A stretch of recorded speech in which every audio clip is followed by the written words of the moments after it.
menasihatkan kamu. Aku, orang yang dipenjarakan karena Tuhan, supaya hidupmu sebagai orang-orang yang telah dipanggil, berpadanan dengan panggilan itu.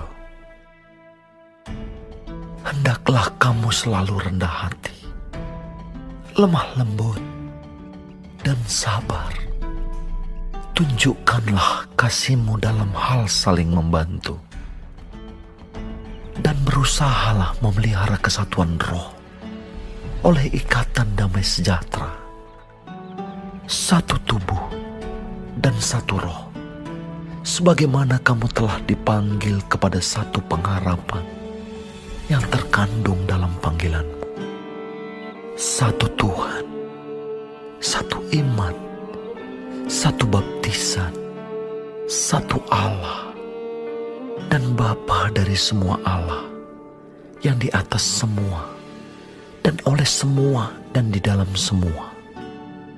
Tetapi kepada kita masing-masing telah dianugerahkan kasih karunia menurut ukuran pemberian Kristus.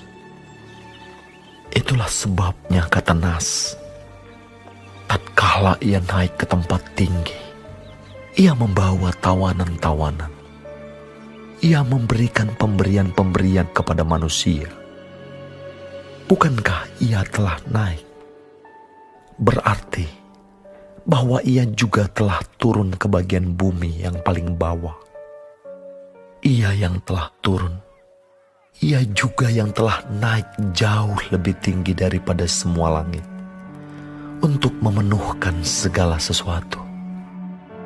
Dan ialah yang memberikan baik rasul-rasul maupun nabi-nabi, baik pemberita-pemberita Injil maupun gembala-gembala dan pengajar-pengajar, untuk memperlengkapi orang-orang kudus bagi pekerjaan pelayanan, bagi pembangunan tubuh Kristus, sampai kita semua telah mencapai kesatuan iman dan pengetahuan yang benar tentang Anak Allah, kedewasaan penuh, dan tingkat pertumbuhan yang sesuai dengan kepenuhan Kristus.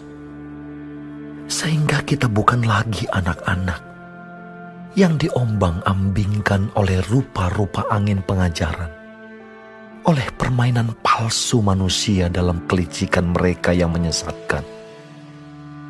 Tetapi dengan teguh berpegang kepada kebenaran di dalam kasih, kita bertumbuh di dalam segala hal ke arah Dia, Kristus yang adalah kepala. Daripadanyalah seluruh tubuh yang rapih tersusun dan diikat menjadi satu oleh pelayanan semua bagiannya, sesuai dengan kadar pekerjaan tiap-tiap anggota, menerima pertumbuhannya dan membangun dirinya dalam kasih. Sebab itu kukatakan dan kutegaskan ini kepadamu di dalam Tuhan. Jangan hidup lagi sama seperti orang-orang yang tidak mengenal Allah, dengan pikirannya yang sia-sia dan pengertiannya yang gelap, jauh dari hidup persekutuan dengan Allah, karena kebodohan yang ada di dalam mereka dan karena kedegilan hati mereka. Perasaan mereka telah tumpul, sehingga mereka menyerahkan diri kepada hawa nafsu dan mengerjakan dengan serakah segala macam kecemaran. Tetapi kamu bukan demikian. Kamu telah belajar mengenal Kristus, karena kamu telah mendengar tentang Dia dan menerima pengajaran di dalam Dia, menurut kebenaran yang nyata dalam Yesus, yaitu bahwa kamu berhubung dengan kehidupan kamu yang dahulu harus menanggalkan manusia lama yang menemui kebinasaannya oleh nafsunya yang menyesatkan, supaya kamu dibaharui di dalam roh dan pikiran, dan mengenakan manusia baru yang telah diciptakan menurut kehendak Allah di dalam kebenaran dan kekudusan yang sesungguhnya. Karena itu, buanglah dusta dan berkatalah benar seorang kepada yang lain, karena kita adalah sesama anggota. Apabila kamu menjadi marah, janganlah kamu berbuat dosa. Janganlah matahari terbenam sebelum padam amarahmu, dan janganlah beri kesempatan kepada iblis.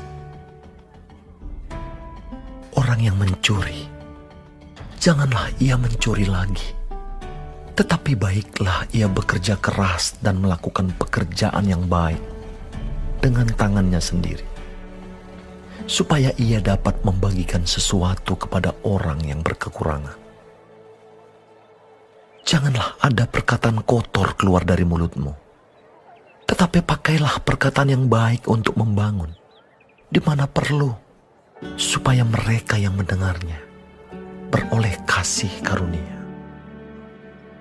Dan janganlah kamu mendukakan Roh Kudus Allah yang telah memeteraikan kamu menjelang hari penyelamatan.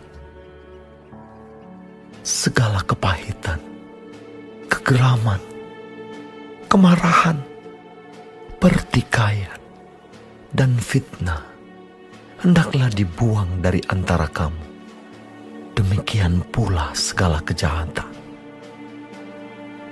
Tetapi hendaklah kamu ramah seorang terhadap yang lain, penuh kasih mesra, dan saling mengampuni, sebagaimana Allah di dalam Kristus telah mengampuni kamu.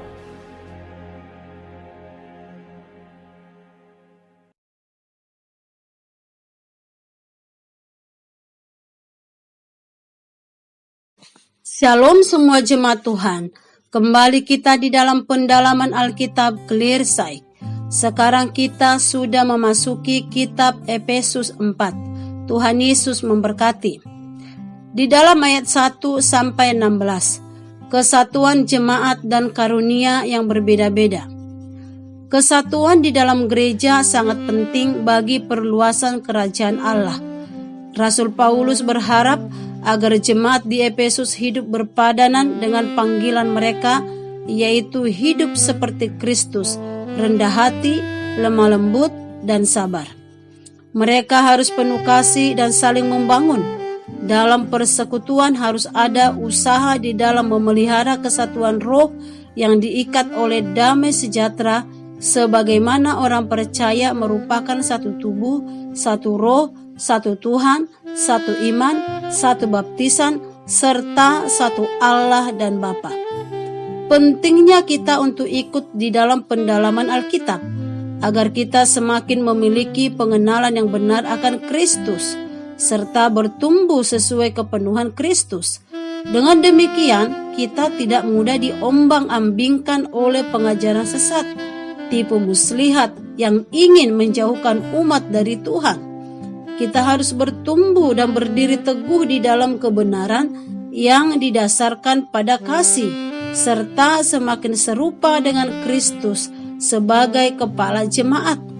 Di samping itu, umat dapat saling membangun, mengasihi, dan melayani sesuai dengan karunia masing-masing. Daripadanya lah seluruh tubuh yang rapi tersusun dan diikat menjadi satu oleh pelayanan, semua bagiannya sesuai dengan kadar pekerjaan tiap-tiap anggota, menerima pertumbuhannya dan membangun dirinya di dalam kasih. Di dalam ayat 17-32, manusia baru. Dalam identitas sebagai manusia baru, jemaat Efesus dinasehati oleh Rasul Paulus agar tidak lagi hidup seperti orang yang tidak mengenal Allah. Mengapa? Sebab Yesus telah menyelamatkan manusia agar hidup sesuai dengan kehendaknya. Yang lahir baru yang membuat orang menjadi manusia baru memang merupakan sebuah perubahan radikal dari cara hidup yang terpisah dari Kristus ke dalam cara hidup yang memuliakan Tuhan. Hidup yang berubah, yang tidak lagi suka dengan cara-cara dunia ini. ada perubahan hidup dari yang suka berkata bohong menjadi berkata jujur, menggunakan kata-kata yang baik untuk memberkati, sehingga kita tidak memberi kesempatan kepada iblis untuk menghancurkan hidup dan hubungan kita dengan sesama. Manusia baru harus melakukan pekerjaan yang baik dan bekerja keras agar dapat berbagi dengan mereka yang berkekurangan. Kita juga harus menjauhi segala hal yang dapat merusak karakter dan pertumbuhan rohani kita, atau yang mungkin menghilangkan damai dan sukacita kita. Hendaknya kita hidup ramah, penuh kasih mesra, dan saling mengampuni sebagaimana Kristus telah mengampuni kita. Berdoalah dan mari kita minta Roh Kudus menolong kita untuk menjalani hidup sebagai manusia baru, agar tutur kata dan perbuatan kita menjadi berkat bagi orang lain dan memuliakan Tuhan. Amin. Kiranya Tuhan memberkati kita dan memampukan kita untuk melakukan kebenaran firman Tuhan ini. Tuhan Yesus memberkati.